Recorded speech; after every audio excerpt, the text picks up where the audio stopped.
അപകടത്തിൽ ഗുരുതരമായി പരിക്കേറ്റ കാൽനട യാത്രക്കാരിയുടെ ജീവൻ രക്ഷിക്കാൻ ഒറ്റയ്ക്ക് പൊരുതി നഴ്സ്.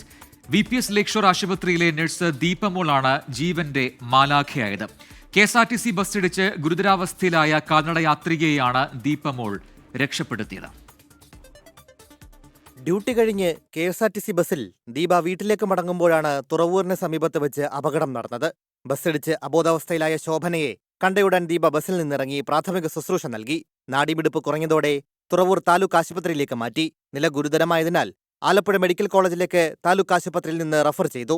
എന്നാൽ രക്തസ്രാവം കൂടുതലായതിനാൽ VPS ലേക്ഷോർ ആശുപത്രിയിലേക്ക് കൊണ്ടുപോകാമെന്ന് ദീപ നിർദ്ദേശിക്കുകയായിരുന്നു.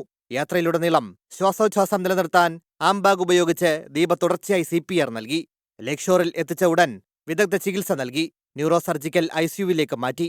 പക്ഷേ പരിക്കുകൾ ഗുരുതരമായതിനാൽ തൊട്ടടുത്ത ദിവസം ശോഭനയ്ക്ക് ജീവൻ നഷ്ടമായി. തലയിലെ പരിക്ക് ഗുരുതരമാണെന്ന് അറിയാമായിരുന്നെങ്കിലും ജീവിതത്തിലേക്ക് മടങ്ങിവരുമെന്ന് പ്രതീക്ഷിച്ചിരുന്നുവെന്ന് ദീപ. എൻ്റെ എക്സ്പീരിയൻസ് അനുസരിച്ച് ലേക്ഷോർ ഹോസ്പിറ്റലിൽ എന്തായാലും പേഷ്യന്റിന് തിരിച്ച് കിട്ടുമെന്ന് എനിക്കൊരു പ്രതീക്ഷയുണ്ട്. കാരണം ഞാൻ ഓപ്പറേഷൻ തിയേറ്ററിൽ വർക്ക് ചെയ്യുന്നത്. അപ്പോൾ ഇവിടുത്തെ ഹെഡ് ആൻഡൊക്കെ എത്രത്തോളം ആണെന്നും ന്യൂറോ സർജറി എത്രത്തോളം ആണെന്നും എനിക്കറിയാമല്ലോ. അപ്പോൾ അതുകൊണ്ട് പേഷ്യന്റ് എങ്ങനെയെങ്കിലും രക്ഷപ്പെടണം.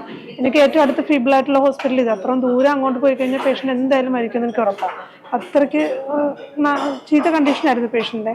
ഒരു ദിവസം രണ്ട് മക്കളെ അടുത്ത് അവർക്ക് ജീവൻ നിന്നുകൊണ്ട് ഒരു ദിവസം രണ്ടുപേരും അടുത്ത് കാണാൻ പറ്റും. എന്തായാലും അവർക്ക് അവയർ ഉണ്ടാകും മക്കളെടുത്തുണ്ടാകും. VPS Lakeshore managing director SK അബ്ദുള്ളയും ജീവനക്കാരും ദീപമോളുടെ ധൈര്യത്തെയും പെട്ടെന്നുള്ള പ്രവൃത്തിയെയും പ്രശംസിച്ചു. ശോഭനയുടെ കുടുംബവും ദീപയ്ക്ക് നന്ദി പറഞ്ഞു. അപകടത്തിൽ പോലീസ് അന്വേഷണം തുടങ്ങി. News desk 24.